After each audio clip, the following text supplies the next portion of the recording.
Не толькі зарабіць, але і паспрабаваць сябе ў розных прафесіях.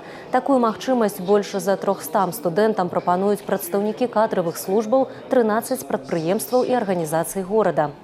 Хлопцаў і дзяўчат у канікулярны час чакае падпрацоўка з афіцыйным афармленнем і магчымасцю атрымаць вопыт па розных напрамках – ад вадзіцеля аўтобуса і электрыка да будаўніка і інжынера. Ярмарка является, получается, квинтэссенцией всех тех специальностей, в которые я могу дальше распределиться, места, в которых я могу работать. Поэтому непосредственно более конкретно определился с местом работы. Это, естественно, будет Гомельская железная дорога. Также увидел другие перспективы и возможности.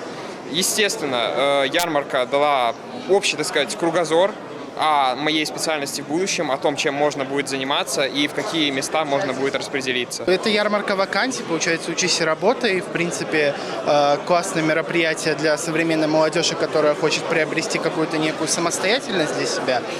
В то же время я, который является дорожным рабочим, уже попробовал себя в этой профессии на практике, что, в принципе, я думаю, может, даже туда пойду в будущем. А в цэлым ярмарка интересная. 10 чэрвеня ўсіх жадаючых знайсці падпрацоўку чакаюць з 12 до 14:00 у Гомельскім дзяржаўным універсітэце імя Францыска Скарыны, а з 14 до 16:00 у Беларускім гандлёва-эканамічным універсітэце спажывецкай кааперацыі. 15 чэрвеня мэтавы кірмаш вакансій пройдзе з 15 до 16:30 у Гомельскім дзяржаўным тэхнічным універсітэце імя Сухога.